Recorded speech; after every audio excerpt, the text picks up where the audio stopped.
Mary Kay Gaillard is professor at the University of California, Berkeley. You know, like all of our esteemed speakers, she has won many awards and done pioneering work, including studying properties of the charmed and other heavy quarks. And again, if I may add a personal remark, I recall during that time period, the position paper, review paper, preview paper that she co-authored on charm before the 1974 November Revolution was just so compelling that, you know, it just had to be true. Everything had to be true, and indeed, then some months later, the Charmonium story began, and it was just a tremendous, exciting time to see all of this develop, and it really started, and it was just really made clear by Professor Gaillard and her collaborators in these major position papers.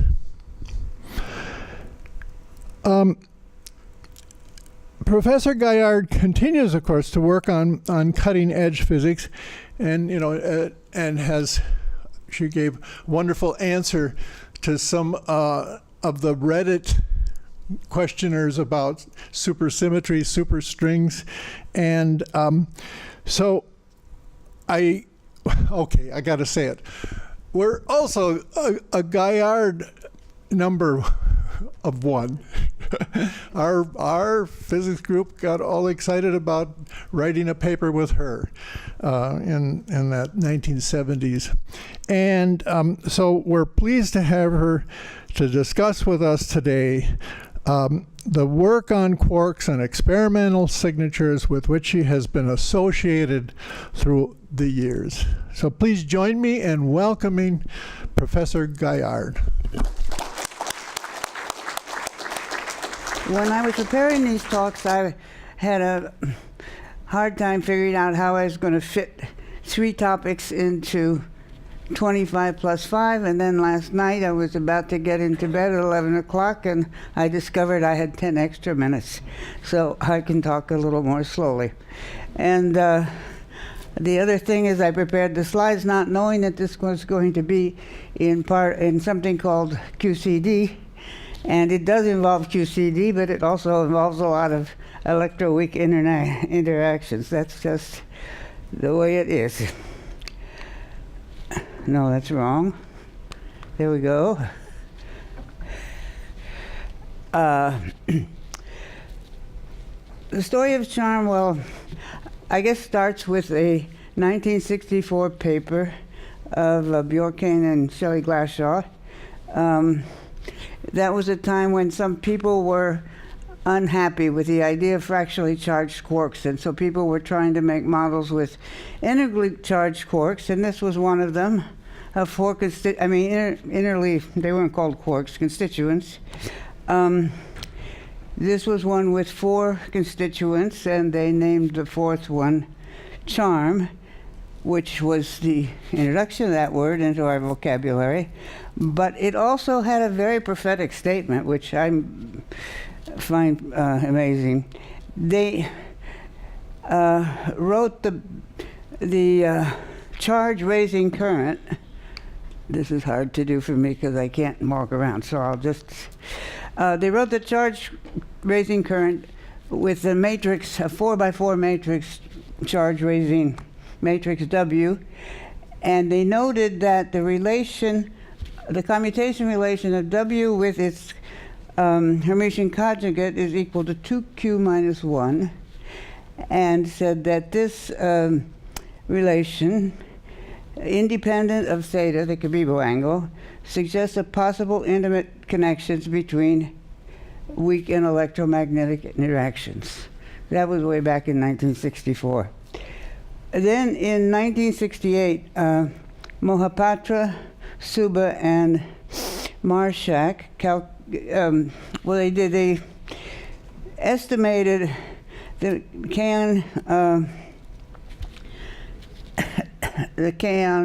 neutral kaon mass matrix mass difference and the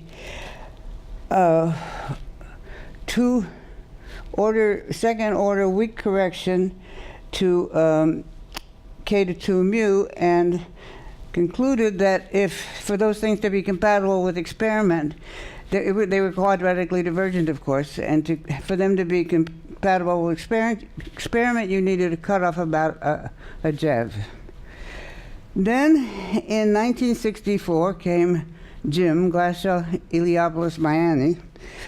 They were using fractionally charged quarks, but they used a fourth quark, which had the same quantum numbers as the up quark, which they called C, and they noted that a cancellation between the up quark and the C quark in those two-loop corrections introduced a natural cutoff, which was of the order of the charm quark mass.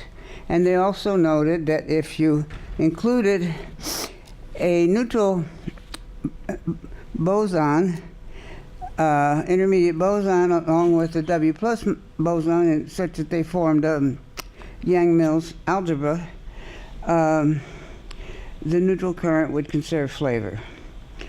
Then along came the very important paper in 1970 by Gerhard Toft, with the first proof that non-abelian gauge theories are renormalizable, even if they're spontaneously broken.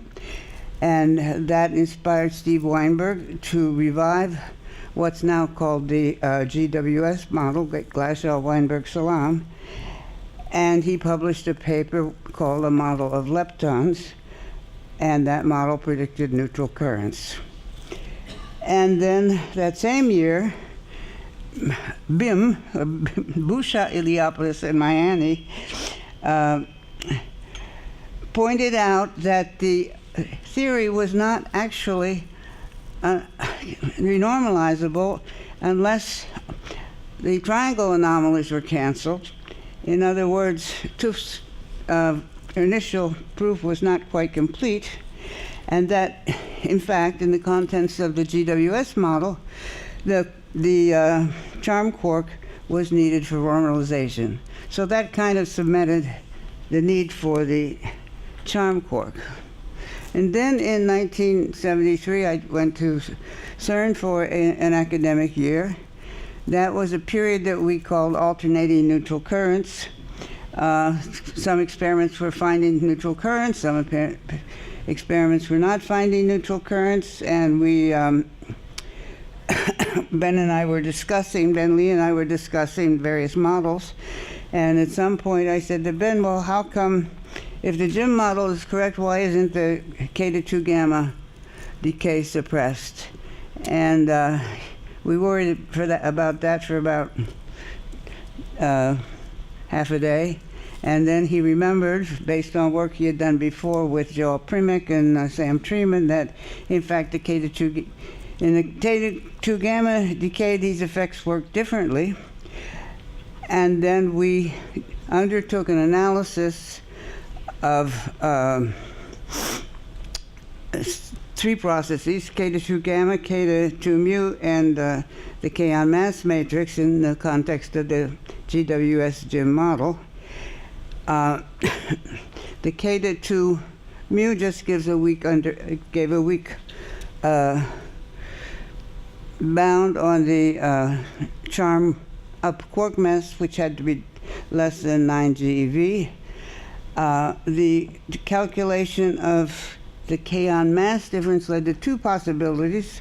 One was the mass difference of about a GeV if the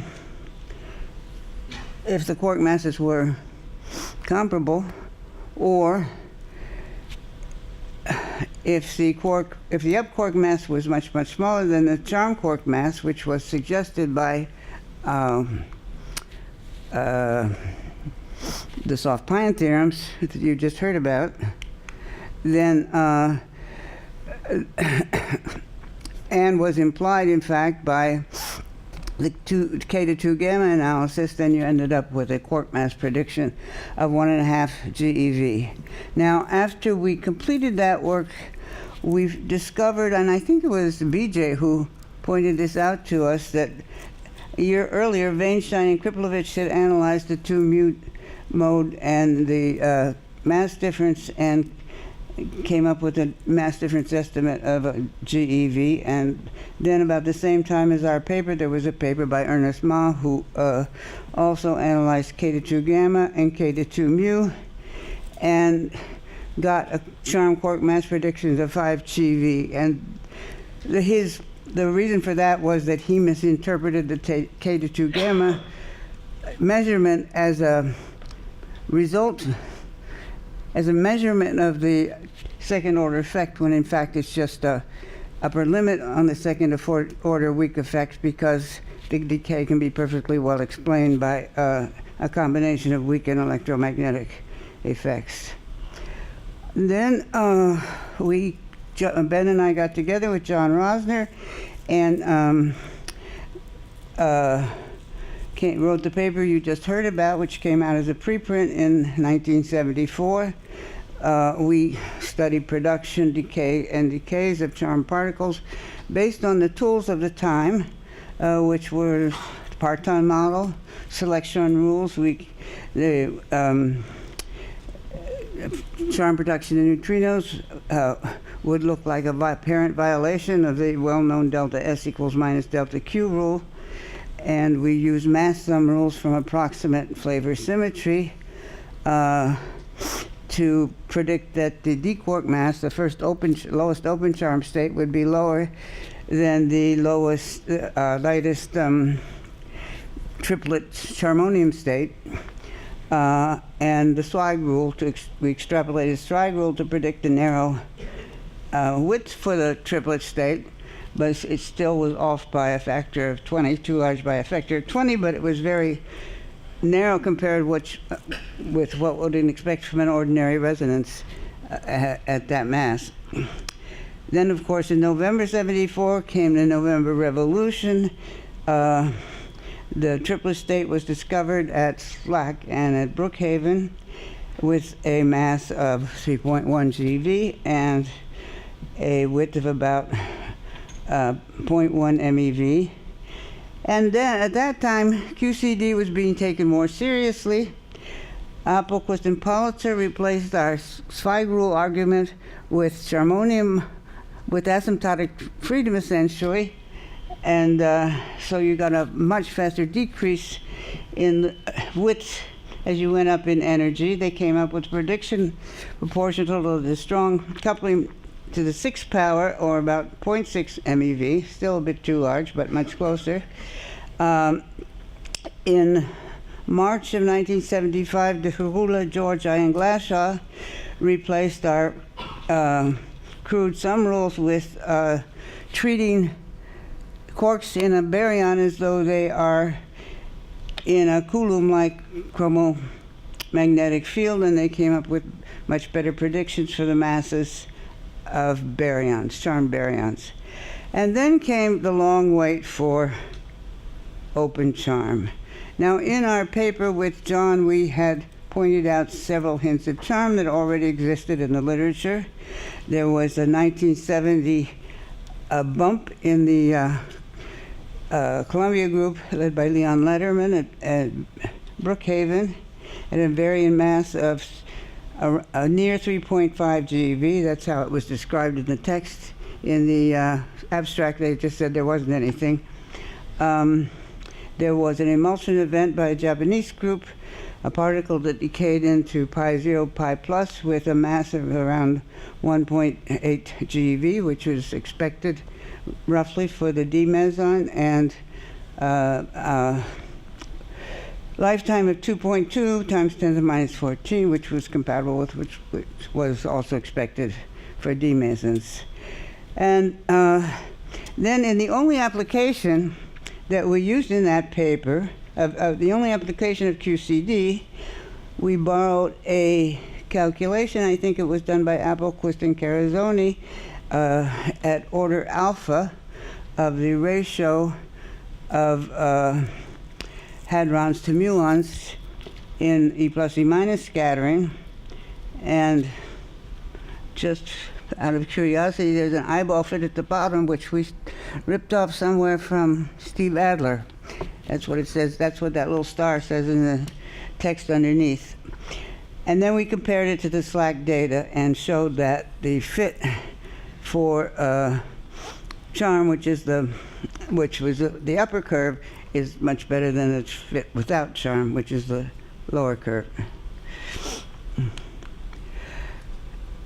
Then, in March of 1975, a delta S equals minus delta Q event was observed by the Palmer-Samios group.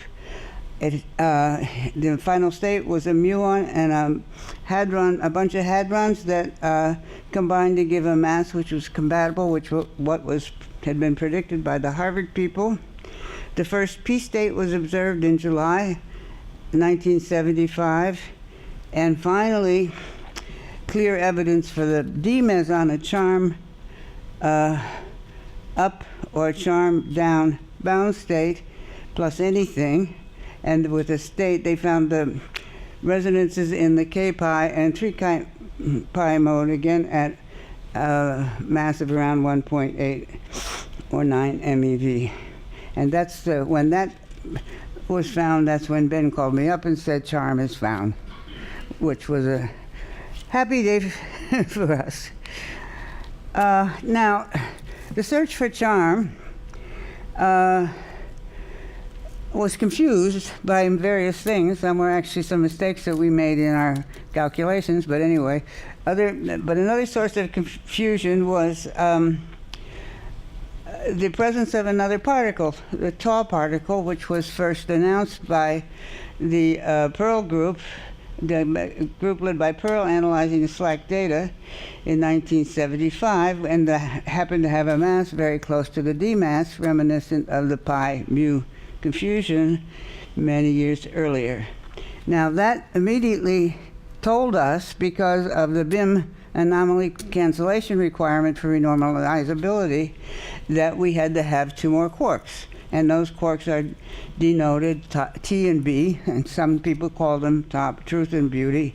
Some people call them top and bottom, which is a bit less pretentious. I think that's what most people use now, and it's what I will use. And I think it was coined by Harari at the 1975 Fermi Lepton Photon Conference. Then in 1975, Pagbaza and Sugawara, and independently Mayani, rediscovered the 1973 observation by Kobayashi and Maskawa that CP violation is possible when you have 6 quarks. And that led to a lot of papers. That's what really woke up the West to the Kobayashi-Maskawa paper, and in particular, John Ellis, Dimitri Nanopoulos, and I wrote a paper called Left-Handed Currents and CP Violation. Now, the left-handed in the title was a bit provocative, because at that time there was something called the high Y anomaly. I don't think Carlos here yet, but he and I were always arguing about the high Y anomaly at neutrino conferences. Anyway, we chose to ignore it and considered this a model with 6 quarks, left-handed currents, and studied CP violation in K and D decays and the neutron-electron dipole moment. Now, the high Y anomaly could be explained by the right-handed coupling of a B quark to an up quark if the B quark had a mass of about 5 GeV. That was a calculation done by Mike Barnett. And so when evidence surfaced of an upsilon at around 10 GeV, everybody assumed it was a B quark had been discovered, even though the high Y anomaly by then disappeared and nobody knew what the charge of this thing was, but everybody thought it was a B quark. And very few people knew that Mike Shanowitz, John, and I had been studying grand unified theories and found that the minimal Georgi-Glashow grand unified theory predicts a B to tau ratio of about 2 to 5, which means a B mass of about 4 to 10. Now, being cowards, we said something much Weger in a preprint of our paper, in the abstract of the preprint. I mean, not in the text, but in the abstract. And then in July of 1977, we wrote a paper, another paper about just bee production and decay and CP violation. And that was a paper where, well, we were included in our analysis a type of diagram that had been discovered by Shipman, Weinstein, and Zakharov in the context of explaining the delta I equals a half rule. And I think it's fairly well known that John lost a bet playing a dart game, and as a result had to use the word penguin in his next paper, and that was the origin of penguin diagrams. Now, just about the same time that our preprint came out, I went to pick up Leon Letterman at the Geneva airport, and he handed me a histogram with a beautiful bump showing the upsilon, which the group called it, at 9.6 GeV, or a bottom to tall mass ratio of 2.7. And at the same time, John was madly correcting the abstract of our preprint on the proofs of the paper so we would have the more accurate prediction, but his handwriting was so bad that the editors thought that 2 was 60, and so the prediction came out that the the bottom to tall ratio was 2,605. And then in 1978, Boris and John and Dimitri and I wrote another paper which refined the bee quark mass to a range of about 4.8 to 5.6. Now, in contrast to the charm quark mass prediction, we still don't know that the agreement of this with experiment is coincidence or has some deep significance. We do know that the simplest Glashow model is incorrect. And then much more has been done that I won't have time to cover since our early work. There were much better ways of developed for analyzing weak decays of bees. We had used a simple factorization for the most part. An important paper was written by Biji and Fujikita, and then based on earlier work by Schiffman and Voloshin and others, Mark Wise and Nathan Eastgurk gave us the heavy quark effective theory, which was a useful tool for comparing bottom and charm decays and properties. And then CP violation in the bee system was studied by many other people. Wolfenstein's parametrization came out in 1983, and then a lot of work was done particularly by Helen Quinn, and she will say more about that, so I don't have to go into it further, but the final end of the story was that the verification of the Kobayashi postulate has been established, and the determination of the CKM mass parameters have been measured. Whoops. Okay, now we go from quarks to gluons. In 1975, a group that the analysis led by Gail Hansen found that E plus to E minus final states were the hadronic final states were back-to-back jets with an angular distribution which was the same as for E plus E minus 2 mu, which meant that the quarks had spin a half. And then in 1975, John suggested that probably the best way to look for gluon Bremsstrahlung was for gluons was in Bremsstrahlung from those very same types of events, gluon Bremsstrahlung, which should give 3 jets. And so with Graham-Ross, we calculated the cross-section in QCD, and we calculated the broadening of the jet, in other words, the PT distribution relative to the jets, and we compared that with the 2-jet final state and spin 1 gluons and spin 0 gluons. And John went to speak at Daisy about that. He got a lot of skepticism from theorists who thought that the soft stuff would mask any gluon jets. And then the second gluon-Bremsstrahlung paper was written by de Graaning and Tai, and they compared QCD versus other strong interaction models.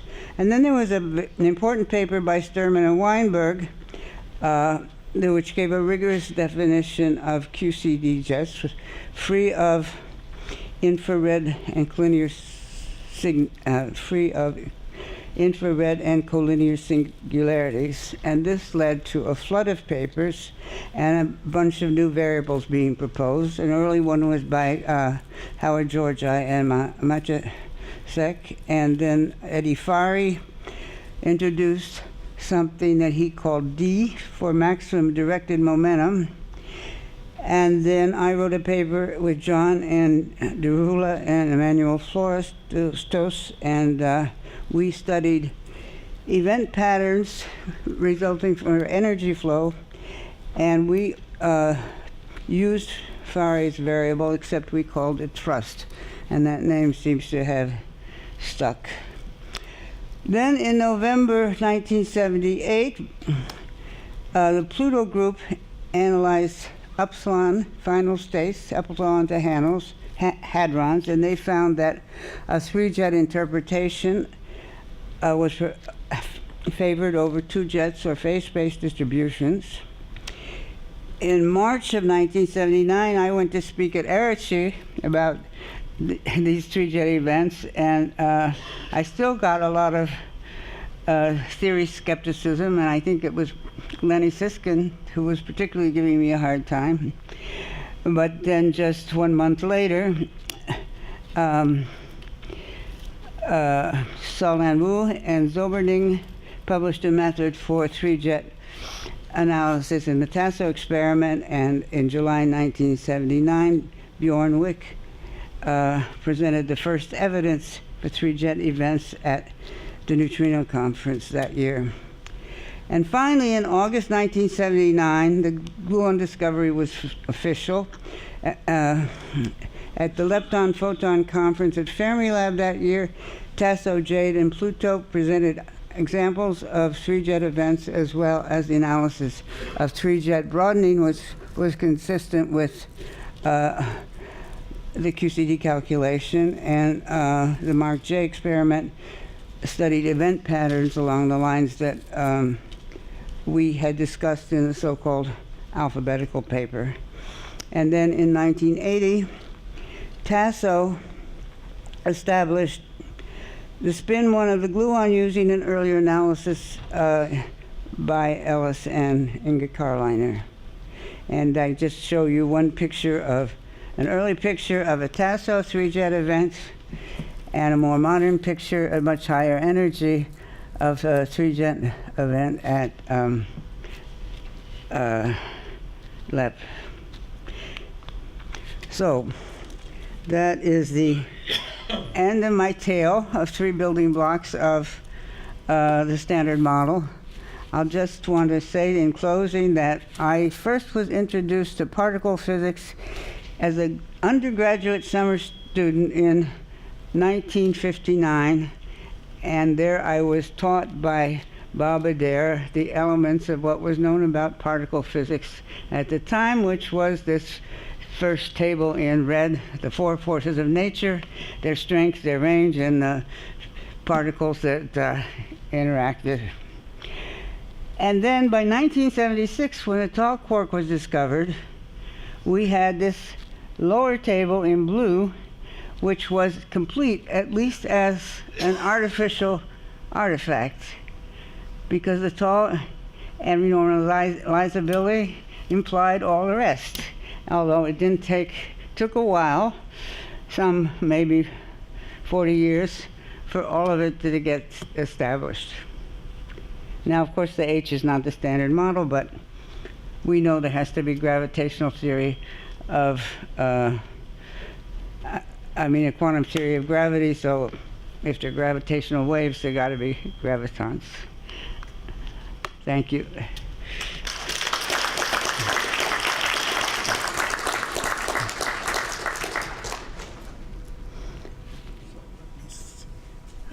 So we have time for questions. Anybody in the our microphone guys are ready. There's Helen. Can somebody? Yeah. Yeah, once again, more a comment or a small correction than a question. Weinberg's paper was 1967. The Tufton-Veltman paper in 1970 came after, not before the Weinberg paper. And in fact, there are no, or very few, I think there's maybe 2 citations to Weinberg's paper before the Tufton-Veltman paper, because it took the first Tufton-Veltman paper with dimensional continuation to be able to calculate even one-loop diagrams, let alone show the theory was renormalizable. So the theory was written down, and the question was, did it work? And the Tufton-Veltman's renormalizability came later and said, yes, that's a workable theory. Okay.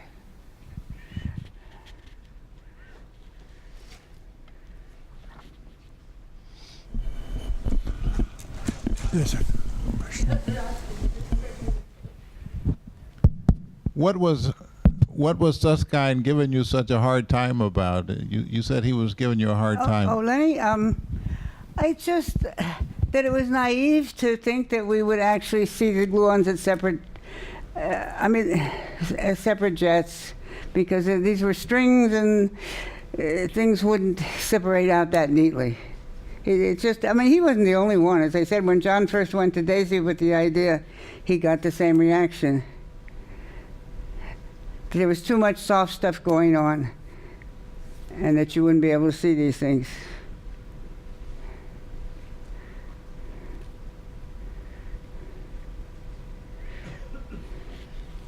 With the high Y anomaly went away then, right? It did, yeah. And I think it was actually gone by the time the upsilon came out. But then people had in their head that 5GeV was going to be a B quark.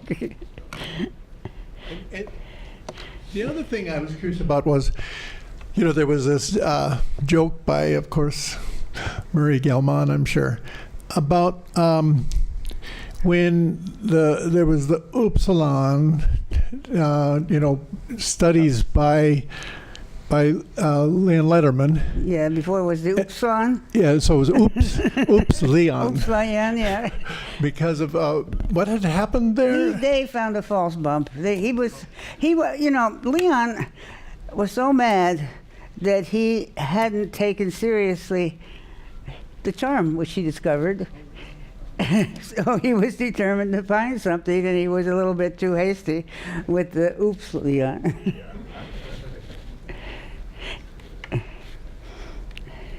But it was just, for a person like me who was watching all of this great work, it's a wonderful thing to look at the story that you've laid out for us. And of course, now we've seen the triangle, talk about a triangle, of 3 corners of this triangle. 2 of them have now been wonderfully put forth for us.